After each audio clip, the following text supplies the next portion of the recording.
Commission ముందట ఒప్పుకున్నదే హరీష్ రావు. కాళేశ్వరం ప్రాజెక్టులో విచారణ జరుగుతున్నప్పుడు మరి గోషి కమిషన్ ముందట ఒప్పుకున్నదని.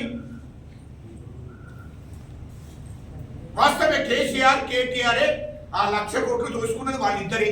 నాకు దాంట్లో భాగస్వామ్యం లేదు అని హరీష్ రావు చెప్తున్నాడు.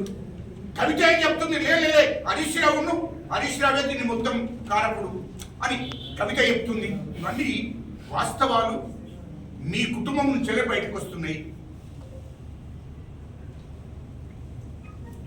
ఇయలో రాష్ట్ర వ్యాప్తంగా ఆనాడు మీ 10 ఏళ్ల ప్రభుత్వంలో టీఆర్ఎస్ ప్రభుత్వంలో అన్ని శాఖలలో కూడా దోపిడీ జరిగింది. అన్ని శాఖలలో కూడా మీరు దోపిడీ చేశారు 1000 కోట్లు. ఇది వాస్తవాలు. అవన్నిటి మీద కూడా విచారణ జరుగుతుంది. హైదరాబాద్లో చుట్టూ 30,000 ఎకరాల భూమి మీ బీనాం పేర్ల మీద ఉన్నది. దాని మీద కూడా విచారణ జరుగుతుంది. 5 లక్షల ఎకరాల భూమి ప్రభుత్వ భూమిని కేసీఆర్ కేటీఆర్ మరి ఆంధ్ర బడాబాబులకు మరి వాళ్ళకు అప్పయ్యపడం జరిగింది. దాంట్లో కూడా 1000 కోట్లు తీసుకున్నారు. 5 లక్షల ఎకరాల భూమి ప్రభుత్వ భూమిని. ఇది బడాబాబులకు అప్పగించారు. దాంట్లో 1000 కోట్లు మీరు దోచుకున్నది. అవన్నీ బయటకు వస్తున్నాయి. ఇవన్నిటి మీద విచారణ జరుగుతుంది. ఎందుకు తొందరపడుతున్నారు మీరు? అదేవిధంగా నేను ఒకటి అడుగుతున్న కేసీఆర్ నైము దొరికినప్పుడు, నైమును మీరు చంపేసినప్పుడు కేసీఆర్ ముఖ్యమంత్రిగా కేటీఆర్ మీ డైరెక్షన్లో పోలీస్ యంత్రాంగం నైమును చంపేసింది. నైము దగ్గర ఉన్నటువంటి 1000 ఎకరాల భూమి అంటే 2000 ఎకరాల భూమి ఏమైందో ఇప్పుడు ఆయన ప్రభుత్వం ఎవరికి ప్రజలకు చెప్పలేదు. అదే నైము దగ్గర దొరికినటువంటి 2000 కోట్లు ఏమైనా ఇప్పటి వరకు ప్రజలకు చెప్పలేదు. అది ప్రభుత్వ ఖజానా పంపకుండా కేసీఆర్ ఖజానాకు పోయింది. ఇది వాస్తవం కాదా కేటీఆర్? ఇది వాస్తవం కాదా? దాని మీద కూడా మా ముఖ్యమంత్రి గారికి చెప్తున్నాం మేము. ఖచ్చితంగా నైము ఆస్తుల మీద 2000 ఎకరాల భూమి ప్లస్ 2000 కోట్ల రూపాయలు అవిటి మీద విచారేసి అది ప్రభుత్వ ఖజానాకు పోవాలి. ఎందుకంటే నైము అనేటప్పుడు ప్రజల సొమ్మును దోసినటువంటి డబ్బనంతా అది ఎక్కడికి పోవాలి? ప్రభుత్వ ఖజానాకు పోవాలి 2000 కోట్లు. కానీ ఎక్కడికి పోయింది? కేసీఆర్ కేటీఆర్ వల్ల ఖజానా వాళ్ళ ఇంట్లోకి పోయింది డబ్బు. అది ప్రజలకు చూపించలేదు, ప్రభుత్వ ఖజానాకు పంపలేదు. మరి ఇంత దోపిడీ మీరు చేసుకుంటూ మళ్ళీ మా ప్రభుత్వాన్ని మాట్లాడుతుంటే మేము చేతులు కట్టుకుంటూ కూర్చుంటామనుకుంటున్నా మీరు? నాకు అర్థం కాలే. రెండవది, ఖచ్చితంగా ఇది మా ముఖ్యమంత్రి గారికి ఇప్పటికే నోటీసులో పెట్టాము. నయం కేసులు ఖచ్చితంగా ఆయన ఎన్కౌంటర్ చేసిన తర్వాత ఆయన ఆస్తులన్నీ కూడా ప్రభుత్వ ఖజానాకు చెందవలసిందే. కానీ ప్రభుత్వ ఖజానాకు రాకుండా కేసీఆర్ కేటీఆర్ కుటుంబం దగ్గరికి వెళ్ళిపోయినాయి, వాళ్ళ ఇంట్లోకి వెళ్ళిపోయినాయి. మరి మీడియా ద్వారా ప్రజలకు ఎందుకు చెప్పలేదు? నయమును చంపేసినాక ఆయన ఆస్తుల మీద విచారణ జరిగింది, మిషన్లు తీసుకుపోయారు. ఆడ ఐపీఎస్ ఆఫీసర్లు వాళ్ళందరూ పోలీసు వాళ్ళు మొత్తం మిషన్లు తీసుకుపోయిన అధికారులు కూడా ఐఏఎస్ ఆఫీసర్లు అందరూ పోయినరు, అధికారులు అందరూ పోయి మిషన్లు తీసుకుపోయి లెక్క పెడితే కూడా వడతలేదు అని చెప్పారు. కానీ అది చెప్పిన 8 గంటలకే లేదు, ఇక ఆ డబ్బుల గురించి మాట్లాడడం లేదు, ఆ మిషన్ల గురించి మాట్లాడడం లేదు.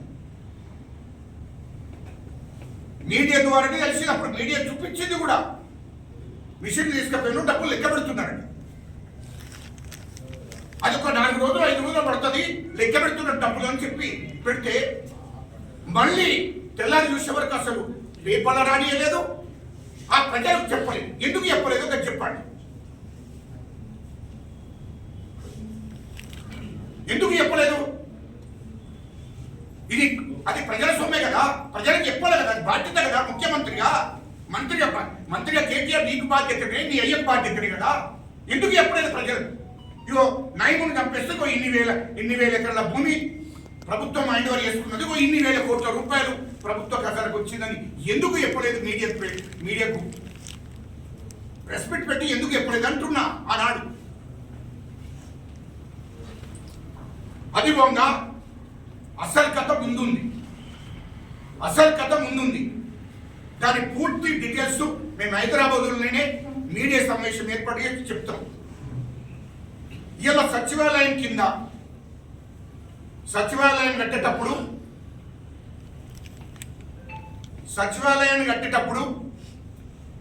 మొత్తం దాని చుట్టూ అది కూలగొట్టి మొత్తం చుట్టూ కంచేసిండు. ఎక్కడ కూడా తెలంగాణకు సంబంధించినటువంటి ఎవరిని కూడా లోపలికి రానియలేదు. తెలంగాణ ప్రజలను కానీ, తెలంగాణలో ఉన్నటువంటి పనిచేసే వాళ్ళని కానీ, తెలంగాణలో ఉన్నటువంటి అధికారులను కానీ, మీడియాని కానీ ఎవరిని కూడా లోపలికి రానియలేదు.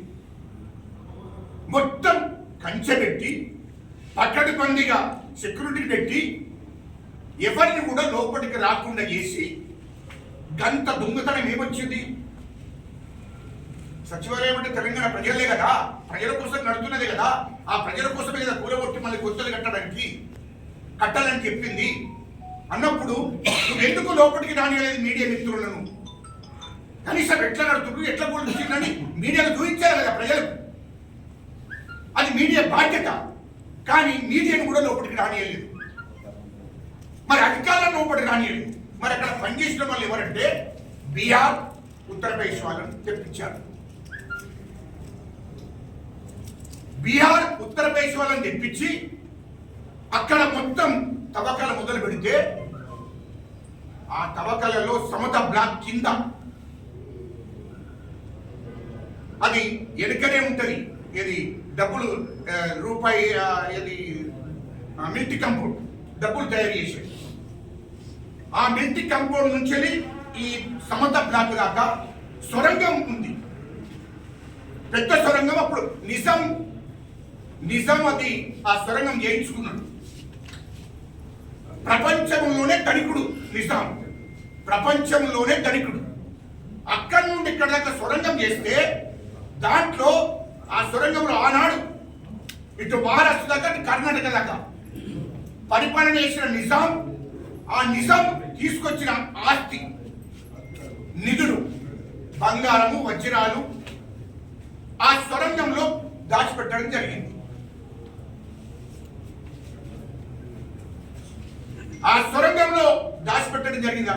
అప్పుడు నిజాం పరిపాలనప్పుడు మీకు ఇదంతా ఎందుకు చెప్తున్నానంటే, నిజాం పరిపాలనప్పుడు అదే రూపాయి డబ్బులు అంటే బంగారు నాణ్యాలు అంటారు. ఆ బంగారు నాణ్యాలు ఉంది. నిజాం పరిపాలన చేస్తున్నప్పుడు బంగారు నాణ్యాలతో చేస్తారు బిల్లులు. అవి మొత్తం కూడా ఆ సమత బ్లాక్ కింద ఆ సొరంగంలో ఉన్నాయి. అది మొత్తం కనిపెట్టి మొత్తం దానికి సంబంధించినంత అక్కడ ఎప్పుడైతే సొరంగంలోకి వెళ్ళి బయటపడ్డాయో ఎవరిని కూడా లోపలికి రానికుండా చేసి పక్కడి పందిగా మీకు రెండు విషయాలు నేను చెప్తున్నా. ఇదేంటి, నేను ప్రతిదీ కూడా సాక్ష్యంతోనే మాట్లాడతా, సాక్ష్యం లేకుండా మాట్లాడతా. రాధాకిషన్ రావు అన్నట్టు పోలీస్ డిపార్ట్మెంట్ ఎవరు అయినా కూడా కేసీఆర్ సామాజిక వర్గానికి సంబంధించిన ఆ రాధాకిషన్ రావు అన్నట్టు. రెండవది డాక్టర్ వెంకన్నని. మీడియా మిత్రులారా, వీళ్ళిద్దరే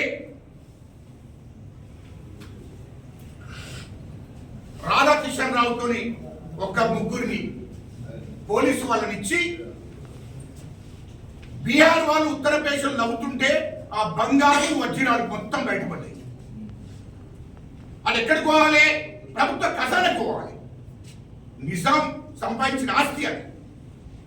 ఆ వజ్రాలు, ఆ బంగారం అంతా కొన్ని క్వింటాల బంగారం దాని కింద ఉంటే దాన్ని మొత్తం పరీక్షలు ఎవరితో చేయించాడు? డాక్టర్ వెంకన్ అని ఆయనతో పరీక్షలు చేయించాడు. ఎక్కడ చేయించాడు అది? ఇప్పుడు అసెంబ్లీ దగ్గర మన సిసిఎస్ ఉంటుంది, దాంట్లో 105వ number 105 room number 105 room number CCS 105 room నెంబర్లో ఆ నాణ్యాలను అక్కడ ఉన్నటువంటి గోల్డ్ను, అక్కడ ఉన్నటువంటి వజ్రాలను డాక్టర్ వెంకన్నని ఆయనతోని టెస్టులు చేయించారు. ఇది మొత్తము బంగారం